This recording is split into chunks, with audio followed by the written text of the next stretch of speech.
तो चलिए आज का मुद्दा में बात सबसे पहले हम महाराष्ट्र की ही करेंगे। महाराष्ट्र में किसके साथ होगा बीजेपी का गठजोड़? क्या एनसीपी के बाहर से समर्थन दिए जाने को कबूल करेगी बीजेपी या फिर शिवसेना के साथ 25 साल का रिश्ता फिर से सत्ता की पटरी पर दौड़ पड़ेगा? इसी मुद्दे पर बात करने के लिए दो खास मेहमान स्टूडियो में मेरे साथ मौजूद हैं। एनएलडी के नेता हैं राजीव जेटली और शिवसेना नेता चंद्रहास शुक्ला हमारे साथ हैं। साथ ही साथ अब से कुछ ही देर में दिल्ली से बीजेपी नेता सुधांशु मित्तल हमारे साथ जुड़ने वाले हैं और मुंबई से जुड़ेंगे एनसीपी के प्रवक्ता उदय प्रताप सिंह कुछ ही देर में, और साथ ही साथ एमएनएस के नेता अखिलेश चौबे से भी हम बात करेंगे। इसके अलावा पटना से इस वक्त हमारे साथ कांग्रेस के नेता प्रेमचंद मिश्रा हमारे साथ मौजूद है। आप सभी का बहुत बहुत स्वागत है। चंद्रहास जी, मेरा पहला सवाल आपसे, अब शिवसेना का स्टैंड अभी तक कुछ क्लियर नहीं है, बैठक हालांकि वहां पर चल रही है, क्या कुछ चल रहा है? क्या जाएंगे बीजेपी के साथ या नहीं? क्योंकि खबरें दोनों तरफ से ये हैं, दोनों तरफ से पॉजिटिव संकेत आ रहे हैं। तलाक इसको दोनों ने ही नहीं माना है, ना बीजेपी ने ना शिवसेना ने। कहा है कि बस थोड़ा मनमुटाव था। ये भारतीय जनता पार्टी को तय करना है कि वो हमें लेके चलना चाहते कि नहीं। शिवसेना का उसमें कोई रोल ही नहीं है। देखिए, उनके पास तो मैंडेट है, उनके पास तो सीधे तौर पर एनसीपी ने कह दिया कि हम बाहर से समर्थन देंगे। शिवसेना ने तो मना नहीं लेकिन किया। क्या वो 25 साल का जो गठबंधन है, क्या हम माने कि वापस से दोनों साथ आएंगे अगर मनमुटाव ही था तो? दोस्ती चुनाव के पहले भारतीय जनता पार्टी ने तोड़ी थी। अभी भी उनको ही तय करना है कि हमें अपना दोस्त रखना चाहते कि नहीं रखना चाहते। हम क्या कर सकते हैं उसमें? एनसीपी उनको समर्थन दे रही है, अच्छी बात है, उनको लेना चाहिए। ठीक है, चलिए मैं आपसे बात करूंगी, लेकिन हम साथ ही साथ आपको ये भी बता दें कि महाराष्ट्र विधानसभा चुनाव के बाद उभरी सियासत की नई तस्वीर क्या है, उससे आपको रूबरू कराते हैं। 288 विधानसभा सीटों वाले महाराष्ट्र में बहुमत का आंकड़ा 145 है, लेकिन बीजेपी इस आंकड़े से काफी दूर है। तो यहां सरकार बनाने की क्या सूरत हो सकती है, बता रहे मेरे सहयोगी पंकज।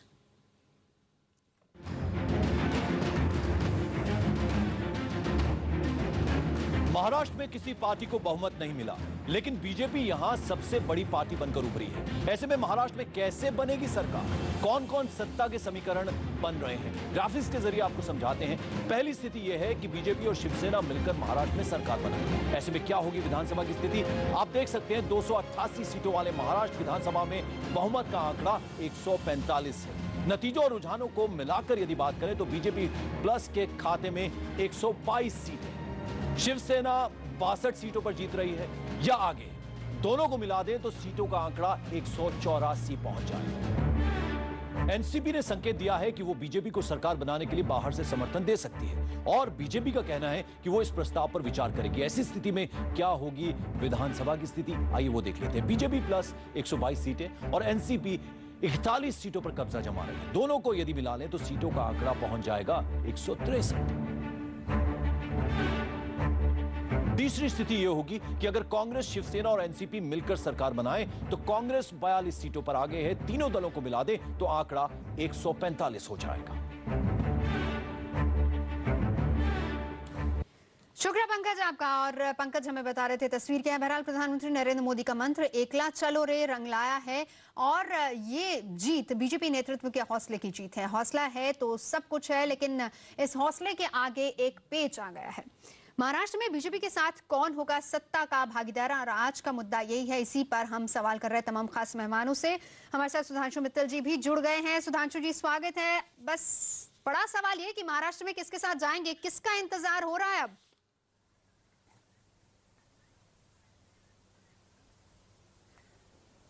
एक खंडित जनादेश जब मिलता है तो अपने बल पे तो सरकार बन ही नहीं सकती है, क्योंकि आंकड़े जो हैं उसमें हमारे पास पूर्ण बहुमत नहीं है। अब ऐसे में दो ही निर्णय हो सकते हैं कि सरकार अपनी बनानी है या बैठना है या दोबारा चुनाव में जाना है। तो इसलिए क्या करा जाएगा कि एक बार सारी संभावनाएं जो हैं उन पे विचार होगा। कौन आ सकता है, अगर वो आ रहे हैं तो क्या शर्तें हैं या बिना शर्तों के हैं, उनके साथ आने का जनमानस पे क्या प्रभाव पड़ेगा, क्या नहीं प्रभाव पड़ेगा। तो ये सारी चीजें जो हैं इनको देख के संसदीय बोर्ड ने ये फैसला करा है कि राजनाथ जी और जगत प्रसाद नड्डा ये लोग जाएंगे बंबई में, स्थिति का मूल्यांकन करेंगे, स्थिति का जायजा लेंगे, सारी संभावनाओं पे विचार करेंगे और फिर तय करेंगे किससे बनना है। उम्मीद यह है कि दोबारा चुनाव में जाने की स्थिति नहीं आएगी। चलिए, लेकिन अब इतना तो तय है कि दोबारा चुनावों में जाने की स्थिति नहीं आएगी। चंद्रहास जी हमारे साथ इस वक्त स्टूडियो में हैं शिवसेना से। उन्होंने कहा कि हम पहल नहीं करेंगे, हम इंतजार कर रहे हैं कि आप लोग आए। चंद्रनाथ जी। नहीं, ठीक बात है। अभी मित्तल साहब बोले ठीक बात है। इन्होंने कहा भाई हम चुनाव में भी जा सकते, तो गवर्नर को आप चिट्ठी लिखो कि भाई हम नहीं बनाएंगे सरकार, पहली बात। दूसरी बात, हमने तो आपको छोड़ा नहीं, आपने हमको छोड़ा है। अब आप एनसीपी के साथ जाएंगे, कांग्रेस के साथ जाएंगे, शिवसेना के साथ जाएंगे, ये तो आपको ही तय करना है। सुधांशु जी जवाब देंगे? एक उर्दू का शेर है, क्या बताएं प्यार की बाजी वफा की राह में, कौन जीता कौन हारा ये कहानी फिर कभी। नहीं, हर आज बात शहर से नहीं चलती मित्तल साहब। अध्याय को नए परिप्रेक्ष्य में देख के बात करिए। नहीं, आप अगर वास्तविक दोस्ती नहीं रखनी थी तो लोकसभा में गठबंधन तोड़ देते। और इतनी बड़ी कोई दुश्मनी नहीं है, आपके नेता भी मातोश्री जा सकते हैं। ऐसा विषय क्या है? नहीं, विषय यही है कि इनका कहना है कि भाई आप शिवसेना को लेंगे कि एनसीपी को लेंगे, और ये आपको तय करना है कि हमको लेना है कि एनसीपी को लेना है। देखिए, नहीं, ये तय तो बातचीत से होगा ना जी। संवाद और संपर्क, इसी पे तो कोई निर्णय होते हैं। बिल्कुल मित्तल साहब, अच्छा बोल रहे हो आप, लेकिन वो शुरुआत तो आप ही करेंगे। और हाँ, तो मैंने कहा ना, राजनाथ जी और नड्डा जी दोनों जो हैं मुंबई जा रहे हैं, सारी स्थितियों का जायजा लेंगे, सबके विचार क्या हैं, सबकी क्या संभावनाएं हैं। और स्वाभाविक है कि तय करने से पहले संवाद और संपर्क दोनों ही होगा। तो इसलिए उस चीज का इंतजार करते हैं। क्या इसमें दोषारोपण में लगना है? इसमें मेरे एक बहुत लंबे अरसे तक संबंध रहा, वो संबंध में खटास आई, ये भी एक अपने आप में सत्य है। ठीक है, हम दोनों एक दूसरे के प्रतिपक्ष होके चुनाव में गए। अब एक नई स्थितियां आ गई है। एक सत्य एक और भी है कि अगर आपको बहुमत मिलती तो आप अपने आप सरकार बनाते, हमें बहुमत मिलती तो हम अपने आप सरकार बनाते। नहीं, उसमें एक कारण था। अब आज खंडित जनादेश है। मित्र साहब, आपके पास प्लस था, हमारे पास माइनस था। आपके पास 4 पार्टियों का साथ था, हमारे साथ मनसे का माइनस चल रहा था। क्या था? क्या आप ये भी समझो। लेकिन अच्छा है, ऐसा है, क्या चीज है उसमें? मैंने कहा ना, इस समय इस विषय की चर्चा का कोई औचित्य ही नहीं है। ठीक है, दोनों और दो और हम लोग, मैं कहूं कि हमारे आपके में जो दूरियां हुई उसकी। जी सुधांशु जी, मैं बस आपको 1 मिनट के लिए रोकना चाहूंगी। क्या करना है? दूरियां हो गई। ठीक है चंद्रा जी, मेरा सवाल आपसे, देखिए बीजेपी का तो ठीक है, उनके पास तो एनसीपी अगर बाहर से समर्थन देगी वो तो सरकार बना लेंगे। आपकी पार्टी के अंदर भी बहुत सी ऐसी आवाजें हैं जो ये चाहती हैं कि हम वापस से बीजेपी के साथ वो जो 25 साल पुराना गठबंधन है वो वापस से ठीक हो जाए। आप लोगों ने भी तलखी उतनी दिखाई नहीं, आपने भी विड्रॉ नहीं किया सेंटर से, कॉर्पोरेशन में भी आप साथ ही में हैं। मैं आपको बताऊं, 25 साल बहुत होते, और 25 साल की दोस्ती भी एक मजबूत होती है। अटल जी, अडवाणी जी का हमारे यहाँ बाला साहब नहीं है, अब तकलीफ है। उनका युग खत्म हुआ, अमित शाह, नरेंद्र मोदी साहब का युग चल रहा है। वो किसको साथ लेके चलेंगे नहीं चलेंगे उनको तय करना है, हम तय नहीं कर सकते। हमारे यहाँ बहुत ऐसे शिवसेना के नेता हैं, बीजेपी के नेता हैं, आपस में उनसे घरेलू संबंध हैं। तो वास्तविक बहुत नेता नहीं चाहते कि हमारा गठबंधन टूटे। हर आदमी चाहता है कि गठबंधन रहना चाहिए और काफी लंबा चलना चाहिए। लेकिन भारतीय जनता पार्टी के नेता नहीं चाहते, तो उसके लिए शिवसेना क्या कर सकती? नहीं, लेकिन ये बताएं ना, कल खुद उद्धव ठाकरे ये बात कह रहे थे, उन्होंने बाकायदा प्रेस कॉन्फ्रेंस की, ये कहा कि भारतीय जनता पार्टी और शिवसेना ये दोनों एक गठजोड़ या गठबंधन तक सीमित नहीं, एक परिवार है। तो परिवार में तलखी मनमुटाव तो चलता ही है, तो क्यों नहीं पहल हो जाए तो क्या गलत है? नहीं, पहल बीजेपी भी कर सकती है। आप लोग भी तो कर सकते हैं पहल। नहीं, हम लोग, वो लोग तो देखिए, सुधांशु जी ने अपने अल्फाजों में साफ तौर पर कहा है कि थोड़ा सा इंतजार कीजिए, जा रहे हैं राजनाथ सिंह, जेपी नड्डा जा रहे हैं, तो आपकी तरफ से क्यों ना पॉजिटिव संकेत आए? नहीं, उद्धव साहब ने बोला अगर बीजेपी पहल करती है तो उस पर हम विचार करेंगे। उन्होंने नहीं कहा कि नहीं करेंगे, उन्होंने कहा कि अगर बीजेपी संपर्क करती है तो हम जरूर सोचेंगे। थोड़ा सा नर्म हो गए अब तेवर थोड़े से ठीक लग रहे हैं। तेवर नहीं, जो चीज है हमने उनको छोड़ा भी नहीं था, और ऐसी कोई हमारी आपस में बुराई नहीं है। चलिए, किसने छोड़ा किसने नहीं छोड़ा वो बातें थोड़ा रहने दीजिए। अब ये है कि अब आगे क्या होगा। सुधांशु जी खुश हैं इस जवाब से?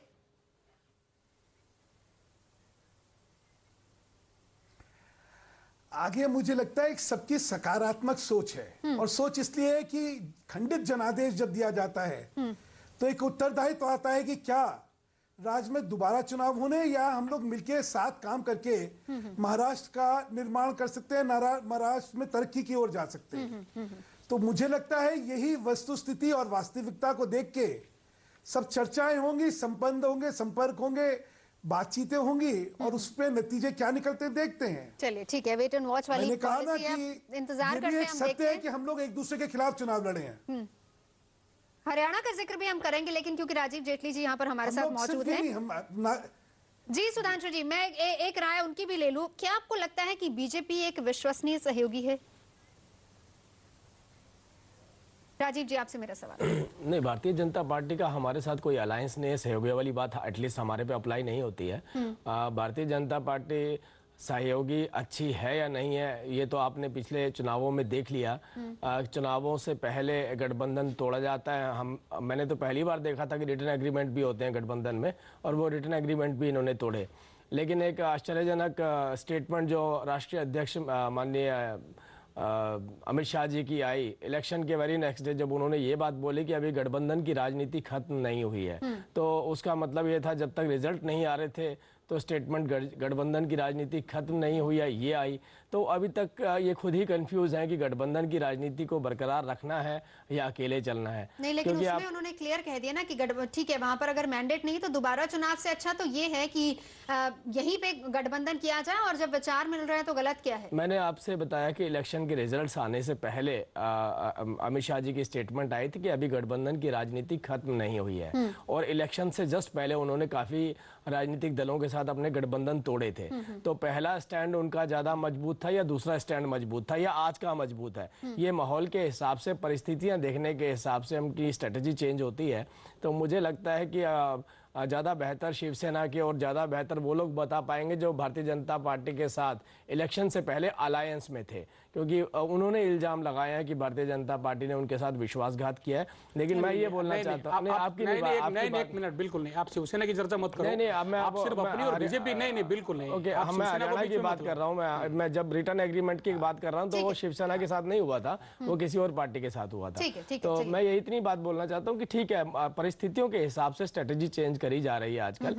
वो एक उनकी एक रणनीति जरूर हो सकती है। मैं इसी का जवाब प्रेमचंद मिश्रा जी आपसे लेना चाहूंगी। परिस्थितियों के हिसाब से स्ट्रैटेजी बदलती है। क्या गठबंधन की राजनीति अब खत्म है या फिर अभी भी दौर बाकी है?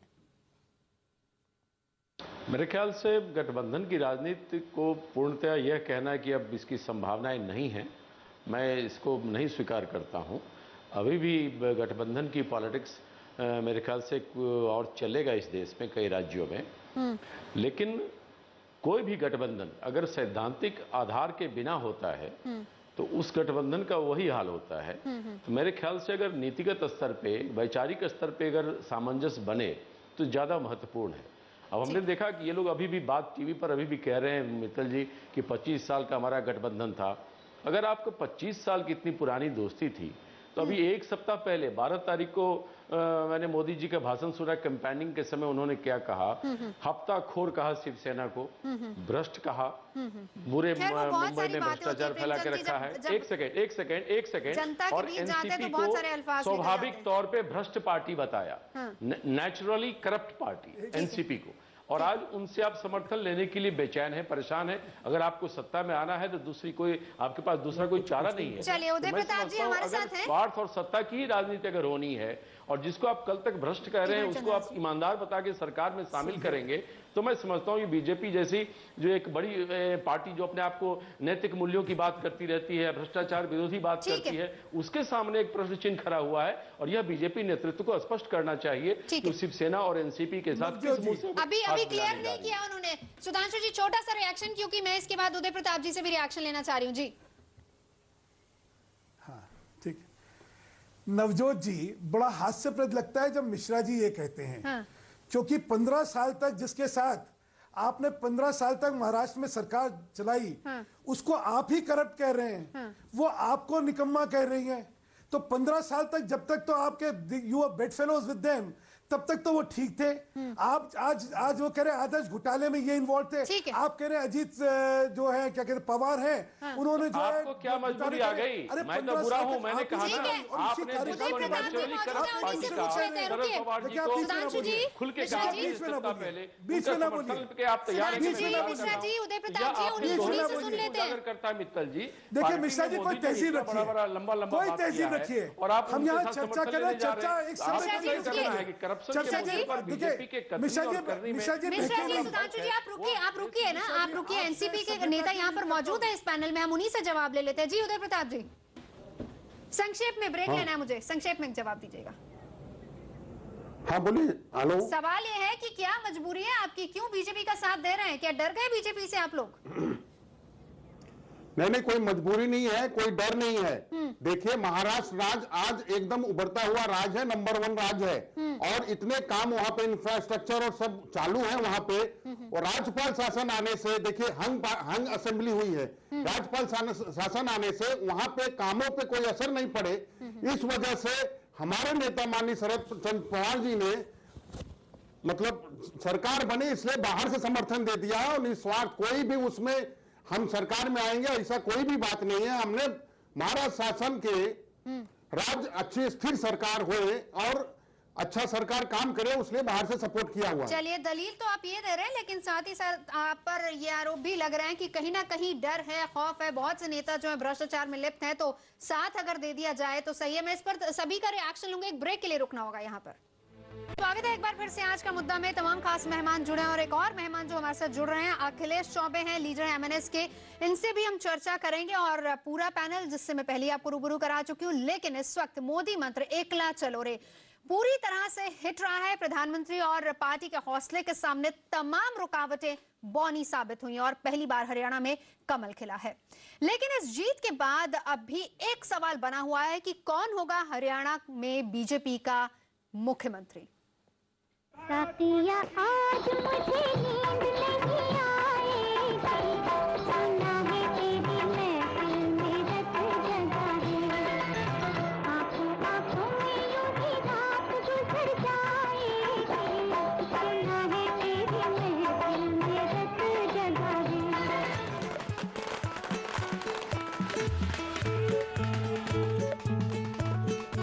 ये मोदी मैजिक का कमाल है कि कई नेताओं की नींद उड़ गई है। नींद राहुल की उड़ गई है, नींद सोनिया की उड़ गई है, नींद भूपेंद्र सिंह हुड्डा और गोपाल कांडा की उड़ गई है, नींद कुलदीप बिश्नोई और चौटाला परिवार की भी उड़ गई है।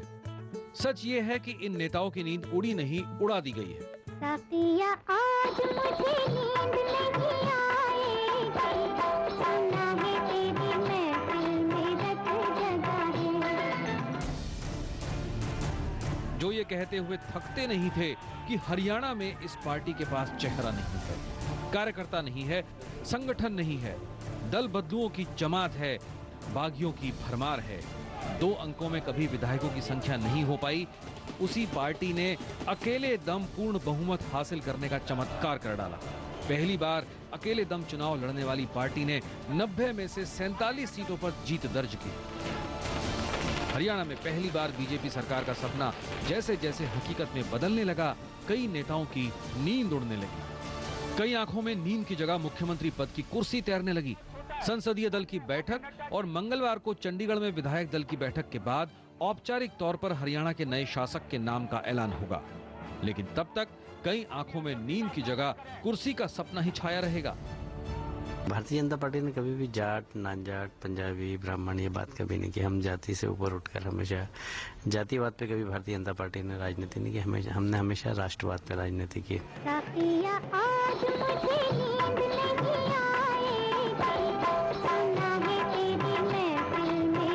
हरियाणा में विजय के बाद विजय वर्गीय की बात पर कई नेताओं ने गौर किया होगा।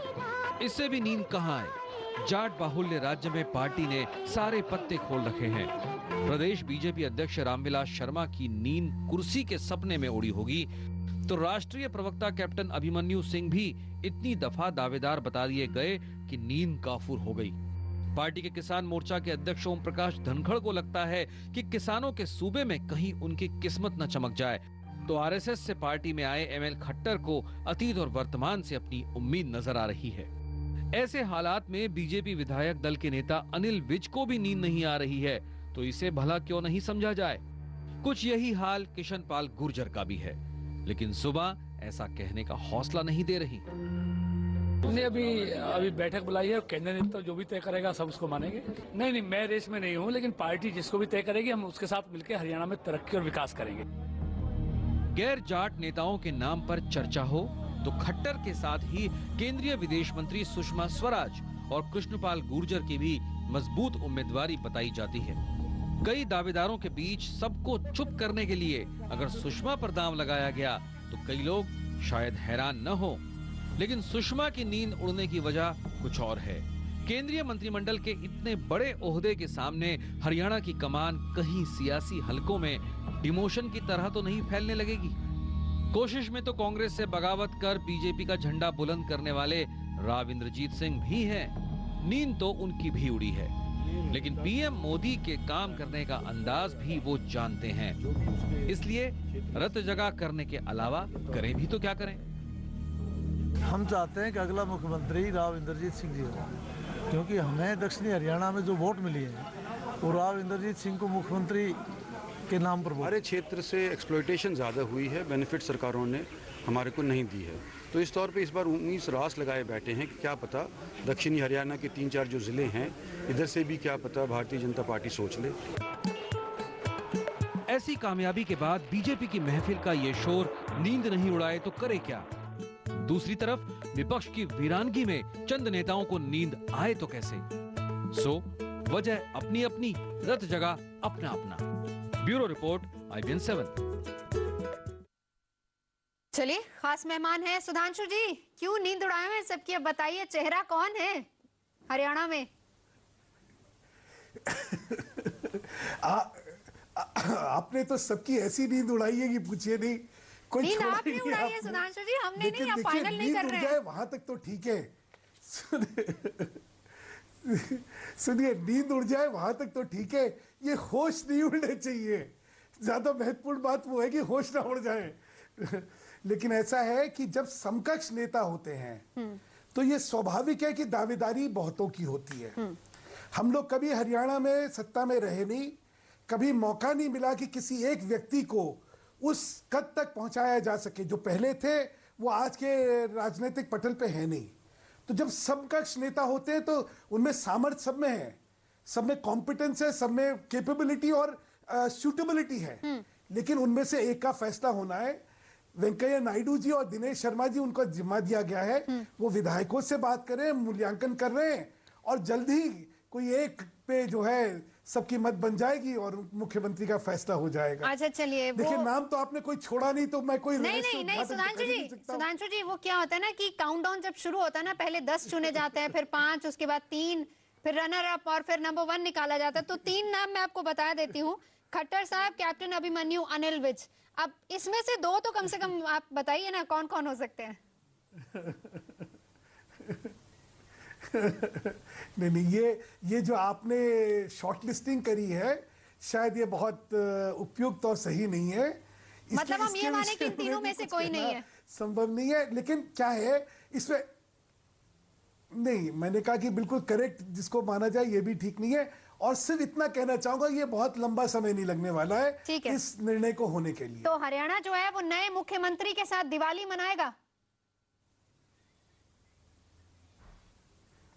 बिल्कुल मनाएगा, ऐसी उम्मीद करनी चाहिए। और एक नई सुबह, एक नया उल्लास और एक नई जोश से नया साल शुरू होगा हिंदुओं का। ठीक है, चलिए मैं जेटली जी आपसे जानना चाहूंगी, आपको लगता है कि बीजेपी, हालांकि चेहरा कोई प्रोजेक्ट नहीं किया था, अभी भी तस्वीर क्लियर नहीं है, सुधांशु जी किसी नाम को फाइनल नहीं कर रहे हैं, लग रहा है कि बीजेपी के पास चेहरा था कोई? देखिए, हम ये बात पहले से कहते आ रहे हैं, ये चुनाव ही मोदी जी के नेतृत्व में लड़ा गया, उनके नाम पर, उनके व्यक्तित्व पे और उनके कामों पर लड़ा गया। ये नेतृत्व पहले से ही नेतृत्व एक मजबूत मुख्यमंत्री के तौर पे इनके पास कोई नहीं था। हाँ, क्योंकि आज हैवी मैंडेट मिला है, मेजोरिटी, फुल मेजोरिटी मिली है, मोदी जी के नाम पर मिली है, तो अब मोदी जी को ही निर्धारित करना है, क्योंकि हरियाणा प्रदेश की कोई ऐसी पसंद किसी भी नेता के तौर पे नहीं थी, मुख्यमंत्री के तौर पे कोई पसंद नहीं थी। तो अब जो भी नेता दिया जाएगा, मोदी जी को जो मेजोरिटी और मैंडेट मिला है और मोदी जी को ही वो नेतृत्व प्रदान करना है स्टेट में, वो किसको लेकर आते हैं तो भारतीय जनता पार्टी को ज्यादा बेहतर पता होगा। लेकिन जो भी आएगा हम इतनी शुभकामनाएं उसे देना चाहते हैं और साथ में विश्वास दिलाते हैं कि हरियाणा प्रदेश की प्रगति के लिए, उत्थान के लिए हम उनके मार्गदर्शक बन के रहेंगे, क्योंकि वायदे जितने किए हैं उन वायदों को पूरा करना भी जरूरी है। तो हम इतने यानी दबी जबान में हम ये समझे कि एनएलडी साथ दे रही है। नहीं, हमने आपको बोला हरियाणा प्रदेश के उत्थान के लिए, के विकास के लिए, उत्थान के लिए सरकार बनेगी। देखिए, विकास आप लोग अगर साथ देंगे तो अच्छा है। विकास के लिए, क्योंकि वायदे इतने हो चुके हैं कि मार्गदर्शक की बहुत जरूरत है। कहीं ऐसा ना हो कि इस राजनीति में हरियाणा प्रदेश पीछे रह जाए और हम नेतृत्व और नेतृत्व विहीनता की बात करते रह जाए। मतलब हम कदम उठाएंगे और आप सपोर्ट देंगे पीछे। देखिए, हम सपोर्ट नहीं, हम विपक्ष की भूमिका निभाएंगे। अगर यहाँ पे कोई अच्छे काम होंगे तो उसका समर्थन करेंगे, और नहीं होंगे, अगर कहीं पे वायदा खिलाफी होगी तो वहां मजबूती से आपको इंडियन नेशनल लोकदल खड़ा हुआ नजर आएगा। तो आप विपक्ष में रहेंगे? हम विपक्ष में रहेंगे, साथ नहीं है। साथ तो impossible, now it is our, हम ये ऑपोजिशन पार्टी के हम मुख्य विपक्षी दल हैं आज की डेट में हरियाणा। चलिए ठीक है, तो हरियाणा की बात हुई, लेकिन अब सवाल अभी महाराष्ट्र पे बाकी है। सभी खास मेहमानों से हम चर्चा जारी रखेंगे इस छोटे से ब्रेक के बाद। बहुमत के पास है, साथ चाहिए बीजेपी को किसी का सरकार बनाने के लिए। एनसीपी बिना शर्त समर्थन के लिए तैयार है, लेकिन बीजेपी ने अपनी तरफ से अभी तक कुछ नहीं कहा है, क्योंकि इंतजार हो रहा है शिवसेना का। सुधांशु मित्तल जी, ये बताएं कि अभी तो पार्टी आला कमान को ही तय करना है ना कि आप शिवसेना का साथ लेंगे या फिर एनसीपी का लेंगे, तो कहां पर पेच फंसा हुआ है अभी?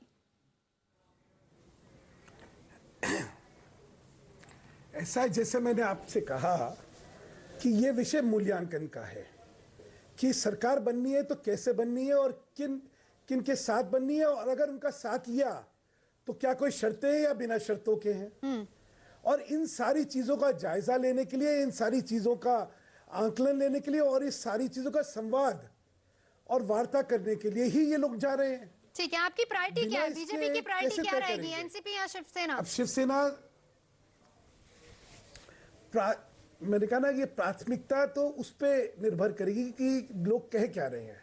आपने देखा कि एनसीपी ने अपनी तरफ से, लोग आपकी पार्टी से भी लोग चाहते हैं कि वापस से गठबंधन हो जाए, शिवसेना की पार्टी के लोग भी चाहते हैं कि वापस से गठबंधन हो जाए, आप दोनों साथ मिलकर आए वहां पर। प्रायोरिटी एनसीपी या शिवसेना? मैंने इसीलिए आपसे कहा कि संवाद और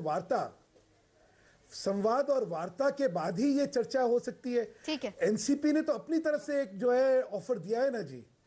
अभी भाजपा की तरफ से तो कोई इसमें पहल हुई नहीं है। ठीक है, अब ये दोनों जन जाके वहां पे अपने कार्यकर्ताओं से, नेतृत्व से, सबसे बात करके उनका मन क्या है, वहां के विधायक क्या चाहते हैं, ये सारा आंकलन लेने के बाद आगे करेंगे। और मैं आपको इतना बतला देना चाहता हूं कि जहां तक मेरा व्यक्तिगत आंकलन है इसका, बड़े स्वाभाविक और बड़े आसान तरीके से हम लोग शायद इसमें कर लेंगे। अभी मैं बस एक और कहना चाह रहा हूं जी कि कांग्रेस के प्रवक्ता नैतिकता की बात कर रहे थे। हाँ।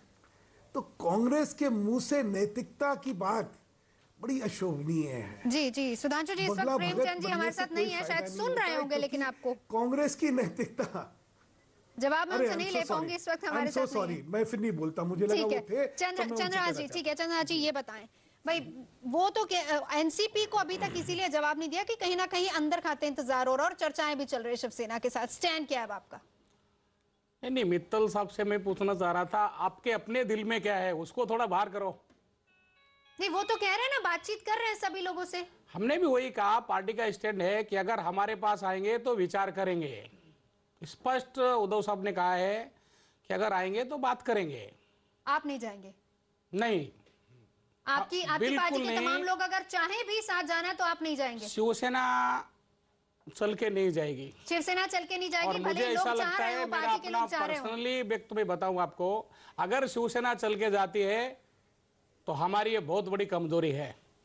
भारतीय जनता पार्टी ने, एक मिनट मेरी बात सुनो, आप फिर विपक्ष में बैठने को तैयार हैं? विपक्ष में बैठने और न बैठने से शिवसेना पर कोई फर्क नहीं पड़ता, क्योंकि हम मंत्रालय में जाके, आप तैयार हैं या नहीं? फिर नहीं, आप बात सुनिए पूरी। मंत्रालय में जाके कोई शिवसेना घोटाला करने वाली नहीं है कि बहुत जल्दी है हमको मंत्री बनेंगे, सरकार बनेंगे, ऐसा कुछ भी शिवसेना का कोई मन में नहीं, कोई विचार नहीं। बीजेपी के बहुत अच्छे नेता, हाँ या ना, बात नहीं बनती है तो विपक्ष में जाएंगे फिर? हाँ बिल्कुल क्लियर स्टैंड। अगर भारतीय जनता पार्टी आएगी, सेंटर और कॉर्पोरेशन में क्या करेंगे बताइए? नहीं, अभी तो पहले इसको क्लियर होने दो, तो बात की बात है। नहीं, आप बताइए। आप चाह ही नहीं रहे, आपने, आपकी तरफ से कोई एक हिंट नहीं आया, बताइए फिर। भाई हमने उनको कौन सा छोड़ा है जो हम आपको हिंट देंगे? उन्होंने हमको छोड़ा। वो अगर हमें गले लगाना चाहते, हमसे बात करना चाहते, तो पार्टी फैसला कर देगी इसके ऊपर। ठीक है, चलिए आप सभी यहाँ पर आए, बहुत बहुत शुक्रिया जी। सुधांशु जी संक्षेप में आंसर दीजिएगा। एक बस आखिरी जी। चंद्रकांत जी, मुझे नहीं पता कि आप कितने अधिकृत हैं ये सब बातें करने के लिए जो आप बातें कर रहे हैं। ठीक है। और नहीं, कौन सी मित्तल साहब, कौन सी बात कर रहे हो आप? आपका शिवसेना से कितना पुराना, एक सेकंड हमारा उतना पुराना, एक मिनट, एक जवाब ले लेते हैं चंद्रा जी, एक जवाब ले लेते हैं। आप सुनिए, मैं बता रहा हूँ। अरे भाई, वक्त की कमी है, सुनिए मैं क्या कह रहा हूँ। अखिलेश चौबे जी भी हमारे साथ रहे, लेकिन मैं उनसे चर्चा नहीं कर पाई। अखिलेश जी, मैं माफी चाहूंगी, आपका रिएक्शन नहीं ले पाई। मैं आपका रिएक्शन नहीं ले पाई, समय की कमी है। यहीं पे हमें ब्रेक करना होगा। ब्रेक के बाद हाजिर होंगे। मुद्दा में इतना ही।